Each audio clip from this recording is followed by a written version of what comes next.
ಹೌದು, ಯಾಕೆ ಈದ್ ಮಿಲಾದ್ ಬಗ್ಗೆನೇ ಯಾಕೆ ಸ್ಟಡಿ ಮಾಡ್ಬೇಕು ರೀ? ಇಲ್ಲ, ಹಿಂದೂಗಳು ಯಾಕೆ ಅದನ್ನು ಓದಬೇಕು?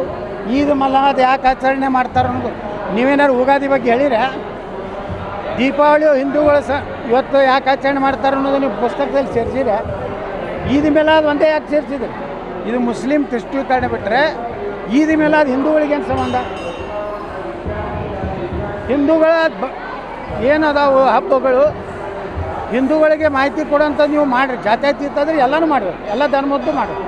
ಒಂದೇ ಧರ್ಮದ್ದು ಮಾಡುವಂಥದ್ದು ಇದು ಕೋಮು ಪ್ರಚೋದನೆ. ಇದು ಉದ್ದೇಶಪೂರ್ವಕವಾಗಿ ಮುಸ್ಲಿಮರ ಪರವಾಗಿ ನಮ್ಮ ಸರ್ಕಾರ ಇದೆ ಅನ್ನೋಂಥದ್ದು ತೋರಿಸಲಿಕ್ಕೆ ಸಿದ್ದರಾಮಯ್ಯ ಸರ್ಕಾರ ಮಾಡ್ತಾಯಿದೆ ಅಲ್ಲ. ಈ ರೀತಿ ಅವರು ಏನು ಒಳ್ಳೇದಾಗೋದಿಲ್ಲ ರೀ. ಒಬ್ಬ ಯಾವನೋ ಅಧಿಕಾರಿಗೆ ಪ್ರಮೋಷನ್ ಕೊಟ್ಟರೆ ಇಡೀ ಸಮಾಜಕ್ಕೇನು ದೊಡ್ಡ ಕ್ರಾಂತಿ ಏನಾಗೋದಿಲ್ಲ. ಕೆಳ ಹಂತದಲ್ಲಿರುವಂಥ ಮುಸ್ಲಿಮರಿಗೆ ಮೊದಲು ದೇಶಭಕ್ತಿ ಕಲಿಸ್ಬೇಕು. ದೇಶಭಕ್ತಿ ಕಲಿಸೋ ಯಾವ್ದಾರು ಕೆಲಸ ಮಾಡ್ತೀರಾ? ನಿಮ್ಮ ಪುಸ್ತಕದಲ್ಲಿ ಏನಾದ್ರು ಇದೆ? ಶಿವಾಜಿ ಮಹಾರಾಜರ ಬಗ್ಗೆ ಎಷ್ಟಿದೆ ನಿಮ್ಮ ಪುಸ್ತಕದಲ್ಲಿ? ಮಹಾರಾಣಾ ಪ್ರತಾಪರ ಬಗ್ಗೆ ಎಷ್ಟಿದೆ ನಿಮ್ಮದು? ವೀರಾಣಿ ಕಿತ್ತೂರು ಚೆನ್ನಮ್ಮ ಬಗ್ಗೆ ಎಷ್ಟಿದೆ? ಸಂಗೊಳ್ಳಿ ರಾಯಣ್ಣ ಬಗ್ಗೆ ಎಷ್ಟಿದೆ? ಸನಾತನ ಧರ್ಮದ ಬಗ್ಗೆ, ಆದಿ ಶಂಕರಾಚಾರ್ಯರ ಬಗ್ಗೆ ಏನಾದರೂ ನೀವು ಕಲಿಸ್ಲಕತ್ತೀರ? ಇಲ್ಲ.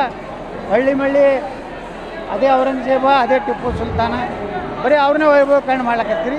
ಮತ್ತು ಈಗ ಈದ್ ಮಿಲಾದ್ ಒಂದು ಹಬ್ಬ ಹೆಂಗೆ ಆಚರಣೆ ಮಾಡಬೇಕು, ಯಾಕೆ ಆಚರಣೆ ಮಾಡಬೇಕು ಅನ್ನೋದು ಹೇಳಕತ್ತೀರಿ. 21 ದಿನಗಳ ಪಟ್ಟಿಯಲ್ಲಿ ಬೇರೆ ಯಾವುದೇ ಹಬ್ಬಗಳ ಬಗ್ಗೆ ಪ್ರಸ್ತಾಪನೆ ಇಲ್ಲ. ಆ ಪುಸ್ತಕದಲ್ಲಿ ಯಾವುದೇ ಅನ್ಯ ಧರ್ಮ, ಹಿಂದೂ ಇರ್ಬೋದು, ಕ್ರಿಶ್ಚಿಯನ್ ಇರ್ಬೋದು, ಬೌದ್ಧ ಇರ್ಬೋದು, ಸಿಖ್ ಇರ್ಬೋದು, ಯಾವ ಧರ್ಮದ ಬಗ್ಗೆನೂ ಇಲ್ಲ. ಅದಕ್ಕೇ ನಾವು ವಿರೋಧ ಮಾಡ್ತಾಯಿದ್ವಿ. ನಾವು ವಿರೋಧ ಯಾಕೆ ಮಾಡ್ತಾಯಿದ್ವಿ ಅಂದರೆ, ಜಾತ್ಯತೀತ ಅಂದರೆ ಎಲ್ಲ ಧರ್ಮದ ಬಗ್ಗೆನೂ ಹೇಳಿ, ಹಿಂದೂ ಧರ್ಮದ ಒಂದು ಒಳ್ಳೆಯ ವಿಚಾರಗಳನ್ನು ಹೇಳ್ರಿ. ಅದು ಇಲ್ಲೇ ಇಲ್ಲ ಅದರೊಳಗೆ.